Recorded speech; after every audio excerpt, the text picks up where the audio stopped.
From the book of 1 Samuel 17 through 58. The story of David and Goliath. Goliath's challenge. Now the Philistines gathered their armies for battle, and they were gathered at Soko, which belongs to Judah, and they camped between Soko and Ascah in Ephs-dammim. Saul and the men of Israel were gathered and camped in the valley of Elah, and drew up in battle array to encounter the Philistines. The Philistines stood on the mountain on one side, while Israel stood on the mountain on the other side, with the valley between them. Then a champion came out from the armies of the Philistines named Goliath from Gath, whose height was 6 cubits and a span. He had a bronze helmet on his head, and he was clothed with scale armor, which weighed 5,000 shekels of bronze. He also had bronze greaves on his legs, and a bronze javelin slung between his shoulders. The shaft of his spear was like a weaver's beam, and the head of his spear weighed 600 shekels of iron. His shield carrier also walked before him. He stood and shouted to the ranks of Israel and said to them, "Why do you come out to draw up in battle array? Am I not the Philistine, and you servants of Saul? Choose a man for yourselves and let him come down to me. If he is able to fight with me and kill me, then we will become your servants. But if I prevail against him and kill him, then you shall become our servants and serve us." Again the Philistine said, "I defy the ranks of Israel this day. Give me a man that we may fight together." When Saul and all Israel heard these words of the Philistine, they were dismayed and greatly afraid. Now David was the son of the Ephrathite of Bethlehem in Judah, whose name was Jesse, and he had 8 sons. And Jesse was old in the days of Saul, advanced in years among men. The 3 older sons of Jesse had gone after Saul to the battle. And the names of his 3 sons who went to the battle were Eliab the firstborn, and the second to him Abinadab, and the third Shammah. David was the youngest. Now the 3 oldest followed Saul, but David went back and forth from Saul to tend his father's flock at Bethlehem. The Philistine came forward morning and evening for 40 days and took his stand. Then Jesse said to David his son, "Take now for your brothers an ephah of this roasted grain, and these 10 loaves, and run to the camp to your brothers. Bring also these 10 cuts of cheese to the commander of their 1,000, and look into the welfare of your brothers, and bring back news of them. For Saul and they and all the men of Israel are in the valley of Elah, fighting with the Philistines." David accepts the challenge. So David arose early in the morning and left the flock with a keeper, and took the supplies and went as Jesse had commanded him. And he came to the circle of the camp while the army was going out in battle array, shouting the war cry.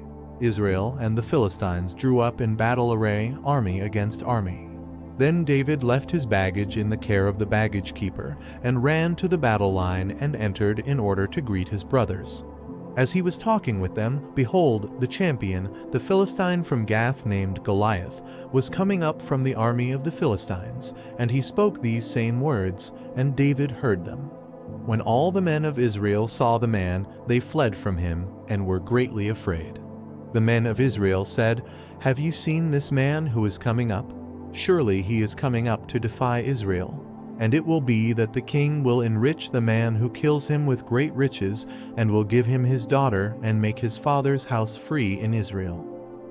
Then David spoke to the men who were standing by him, saying, "What will be done for the man who kills this Philistine, and takes away the reproach from Israel? For who is this uncircumcised Philistine, that he should taunt the armies of the living God?" The people answered him in accord with this word, saying, "Thus it will be done for the man who kills him." Now Eliab his oldest brother heard when he spoke to the men, and Eliab's anger burned against David, and he said, "Why have you come down? And with whom have you left those few sheep in the wilderness? I know your insolence and the wickedness of your heart, for you have come down in order to see the battle."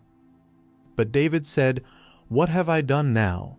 Was it not just a question?" Then he turned away from him to another, and said the same thing, and the people answered the same thing as before. David kills Goliath. When the words which David spoke were heard, they told them to Saul, and he sent for him. David said to Saul, "Let no man's heart fail on account of him. Your servant will go and fight with this Philistine." Then Saul said to David, "You are not able to go against this Philistine to fight with him, for you are but a youth, while he has been a warrior from his youth." But David said to Saul, "Your servant was tending his father's sheep, when a lion or a bear came and took a lamb from the flock. I went out after him and attacked him, and rescued it from his mouth, and when he rose up against me, I seized him by his beard and struck him and killed him. Your servant has killed both the lion and the bear, and this uncircumcised Philistine will be like one of them, since he has taunted the armies of the living God." And David said, "The Lord who delivered me from the paw of the lion and from the paw of the bear, he will deliver me from the hand of this Philistine." And Saul said to David, "Go, and may the Lord be with you." Then Saul clothed David with his garments and put a bronze helmet on his head, and he clothed him with armor. David girded his sword over his armor and tried to walk, for he had not tested them. So David said to Saul, "I cannot go with these, for I have not tested them." And David took them off. He took his stick in his hand and chose for himself 5 smooth stones from the brook, and put them in the shepherd's bag which he had, even in his pouch, and his sling was in his hand, and he approached the Philistine. Then the Philistine came on and approached David, with the shield-bearer in front of him. When the Philistine looked and saw David, he disdained him, for he was but a youth and ruddy, with a handsome appearance. The Philistine said to David, "Am I a dog that you come to me with sticks?" And the Philistine cursed David by his gods. The Philistine also said to David, "Come to me, and I will give your flesh to the birds of the sky and the beasts of the field." Then David said to the Philistine, "You come to me with a sword, a spear, and a javelin, but I come to you in the name of the Lord of hosts, the God of the armies of Israel, whom you have taunted. This day the Lord will deliver you up into my hands, and I will strike you down and remove your head from you. And I will give the dead bodies of the army of the Philistines this day to the birds of the sky and the wild beasts of the earth, that all the earth may know that there is a God in Israel, and that all this assembly may know that the Lord does not deliver by sword or by spear, for the battle is the Lord's, and he will give you into our hands."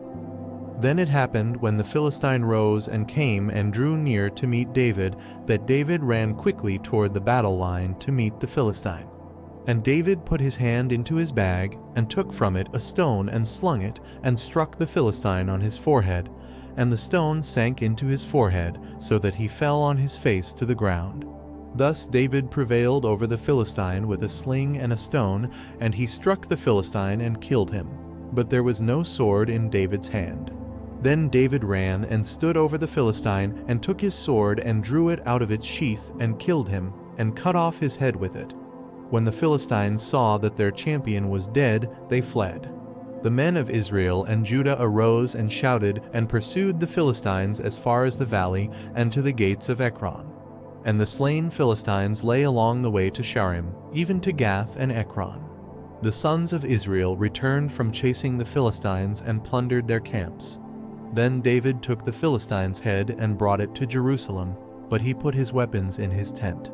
Now when Saul saw David going out against the Philistine, he said to Abner, the commander of the army, "Abner, whose son is this young man?" And Abner said, "By your life, O king, I do not know." The king said, "You inquire whose son the youth is." So when David returned from killing the Philistine, Abner took him and brought him before Saul with the Philistine's head in his hand.